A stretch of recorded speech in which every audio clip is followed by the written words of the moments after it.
নমস্কার, আপনারা দেখছেন ইন্ডিয়া 365 ডেজ নিউজ, সত্যের সাথে সাধারণের পাশে।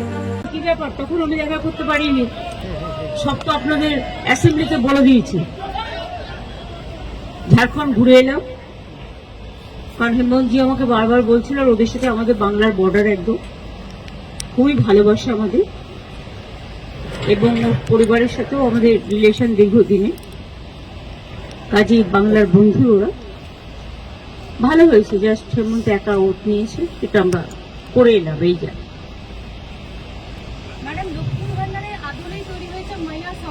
আমি এসব নিয়ে কথা বলবো না, তার কারণ হচ্ছে Lakshmi Bhandar is a model. What Bengal thinks today, India thinks tomorrow. যদি ভালো জিনিস কেউ গ্রহণ করে ভালো। বাংলাদেশ নিয়ে একটা সমস্যা হচ্ছে, সবাই বলছেন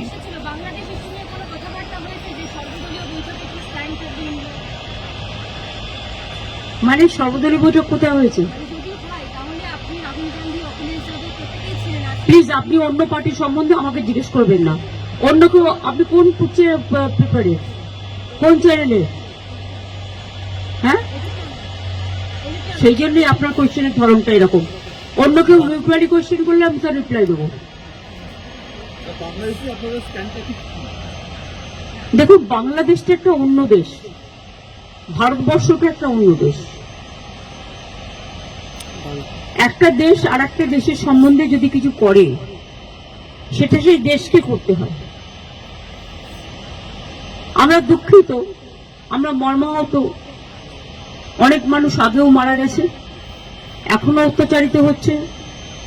আগেও আন্দোলনেও অনেক ছাত্রছাত্রীরা মারা গেছে, এবং আজও তার রেস চলছে। এবং আমরা তো কেউ ঘটনাটাকে সমর্থন করছি না। যে কোনো ঘটনায়, যে কোনো ধর্মের ওপরেই হোক না কেন, আমরা সেটাকে সমর্থন করি না। কিন্তু এক্ষেত্রে আমাদের ভূমিকা খুব লিমিটেড।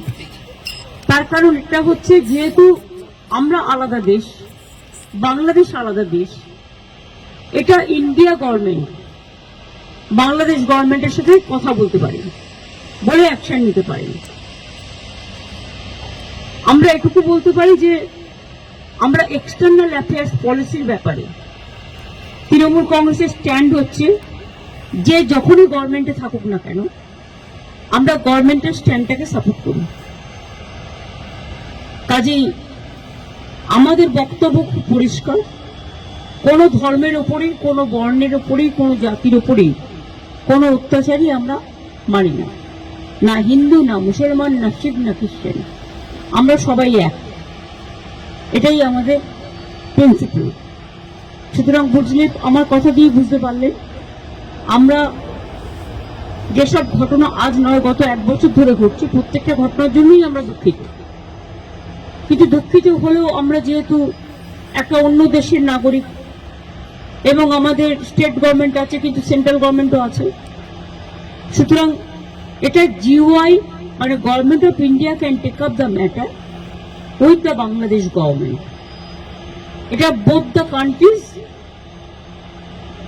কথা বলতে পারে, সেটেল করতে পারে। এক্ষেত্রে আমাদের তো কোনোভাবে ইনভলভ করা হয় না, এবং আমরা জানিও না। তিস্তা ব্যাপারে চুক্তি হয়ে গেছিল, আপনারা জানেন, যে আমাদের জানানো হয়। কাজে আমাদের দিক থেকে আমরা বাংলাদেশকে ভালোবাসি, বাংলাদেশও আমাদের ইন্ডিয়াকে নিশ্চয়ই ভালোবাসে, বাংলাকেও ভালোবাসে। আমাদের ভাষা, সাহিত্য, পোশাক পরিচ্ছদ সবই এক। রাজনৈতিকভাবে যাই মতভেদ থাকুক না কেন, আমরা এটা নিশ্চয়ই চাই না যে কোনো ধর্মে ধর্মে বিভেদ হোক, এবং তার কোনো রেশ কারো উপর পড়ুক, এটা আমরা কখনোই চাই না। এবং সেন্ট্রাল গভর্নমেন্টে যারা আছেন, তারাও তো পার্টিকুলার একটা ধর্মের বিরুদ্ধে প্রচন্ড একটা ভিন্ডিকটিভ অ্যাটিটিউড নেন। আমরা মনে করি কোনোটাই ঠিক নয়। মন্দিরও থাকবে, মসজিদও থাকবে, গুরুদ্বারাও থাকবে, গির্জাও থাকবে। ধর্ম যার যার, আপনার উৎসব সবার। আমরা শান্তির পক্ষে, আমরা উন্নয়নের পক্ষ। ধর্মীয় মতামত প্রত্যেকে যেন পালন করতে পারে তার স্বাধীনতা অনুযায়ী, আমরা এটার পক্ষে। পার্লামেন্টে যা স্ট্যান্ড নেয় সেটা আমাদের ইন্ডিভিজুয়াল কারো ব্যাটার নয়। এই ম্যাটারটা নিয়ে স্ট্যান্ড নেবে তৃণমূল কংগ্রেস পার্লামেন্টারি পার্টির চেয়ারম্যান আমি লোকসভা এবং রাজ্যসভায়। কিন্তু লোকসভায় আমাদের লিডার আছে সুদীপ বন্দ্যোপাধ্যায়, চিফ হুইপ আছে কল্যাণ বন্দ্যোপাধ্যায়, এবং রাজ্যসভায় আমাদের লিডার আছে ডেরেক ওব্রায়েন, ডেপুটি লিডার আছে সাগরিকা, এবং চিফ হুইপ আছে সম্ভবত নাদিম। সুতরাং তারা সিদ্ধান্ত নেবেন। তারা আমাকে জিজ্ঞেস করলে আমার ওপিনিয়ন আমি দেবো।